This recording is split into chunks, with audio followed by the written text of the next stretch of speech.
वैसे I should not be triggered but I am.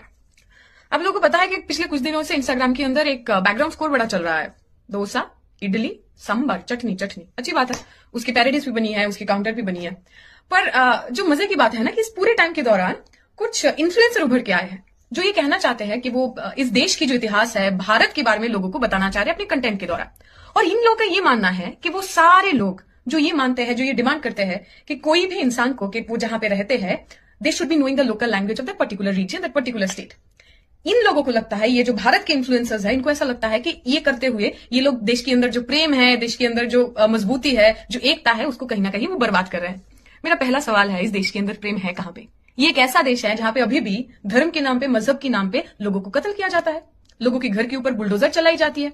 ये एक ऐसा देश है जहां पे इतनी आजादी के इतने साल के बाद भी अगर आप एक दलित है और अगर आप अपनी बाराती में घोड़ा चढ़ के जाना चाहते हैं, आपको वो चढ़ने नहीं दिया जाता है। खुलेआम कहा जाता है कि दलित हमारे घर के सामने घोड़ा चढ़ेगा नहीं। कौन सा प्रेम, कौन सा सद्भाव के बारे में आप बात कह रहे हैं? और ये कौन सी ये एंटाइटलमेंट है जिसको लेकर आप ये कहते हैं कि अगर हम हिंदी भाषी है तो चाहे हम महाराष्ट्र जाए, चाहे हम कर्नाटका जाए, चाहे हम केरला जाए, बंगाल जाए, कहीं पे भी जाए, हम अपनी मातृभाषा में ही बात करेंगे। ये कैसा मातृभाषा का प्यार हुआ? अगर मैं पश्चिम बंगाल का रहने वाली हूं, अगर मैं कल के दिन दिल्ली आती हूं, आगरा जाती हूं, मथुरा जाती हूं, कौन सी भाषा में मैं बात करूंगी? बांग्ला में?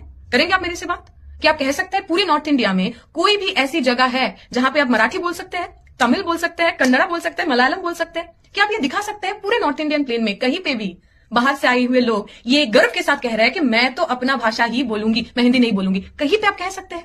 ये जो नेचुरलाइजेशन ऑफ हिंदी है ना, कि हिंदी हमारा नेचुरल भाषा है, राष्ट्रभाषा है, चाहे आपकी मातृभाषा कुछ भी हो, आपको हिंदी सीखना ही पड़ेगा, क्योंकि हमारे दिमाग में ये घुसा दिया गया है हिंदी, हिंदू, हिंदुस्तान। जब तक आप हिंदी नहीं बोल पाएंगे तब तक आप हिंदुस्तानी नहीं हो पाएंगे। जब ये हिंदू राष्ट्र बन जाएगा तब आपको हिंदुस्तानी होने के लिए भी हिंदू होना पड़ेगा। ये पूरा चीज।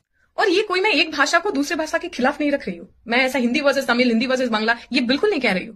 हिंदी तो एक ऐसी भाषा है जिन्होंने नॉर्थ इंडिया की जो बोलने वाली भाषा थी, चाहे वो अवधी हो, चाहे वो भोजपुरी हो, चाहे वो मगधी हो, चाहे राजस्थान के अंदर वो मारवाड़ी हो, इन सारी भाषा को वो खा चुका है। जिस डाइवर्सिटी के बारे में हम बात करते थे, जिस मल्टीलिंग्वलिटी के बारे में हम प्राउड फील करते थे, उन सारी चीजों को हिंदी इंपोजिशन ने नॉर्दर्न इंडिया के अंदर खत्म किया है। अब जब नेशनल एजुकेशन पॉलिसी के तहत गवर्नमेंट आके ये कहती है कि there will be 3 language policy, आप ये जो चीज आपने नॉर्थ इंडिया के अंदर दूसरे आंचलिक रीजनल लैंग्वेज के साथ किया है, वही चीज को आप साउथ इंडिया के अंदर रेप्लिकेट करना चाहते हैं। और ये पूरा ज्ञान मैंने हिंदी में क्यों दिया? क्योंकि कुछ दिन पहले कोलकाता मेट्रो के अंदर कोलकाता की रहने वाली एक लड़की को बांग्ला बोलने के लिए, अपने राज्य में अपनी भाषा बोलने के लिए बाहर से आई हुई किसी ने बोल दिया कि ये बांग्लादेश नहीं है, यहाँ पे बांग्ला नहीं चलेगा, हिंदी में बात करना पड़ेगा। तो ये आप सब लोगों के लिए है। अब समझ लीजिए कि इस देश के अंदर लोग बांग्ला बोलेंगे, मराठी बोलेंगे, तमिल बोलेंगे, नागामीज बोलेंगे, असमीज बोलेंगे, त्रिपुरी बोलेंगे, जो उनका मन में आए वही भाषा बोलेंगे। India doesn't have a national language. Hindi हमारी राष्ट्रभाषा नहीं है।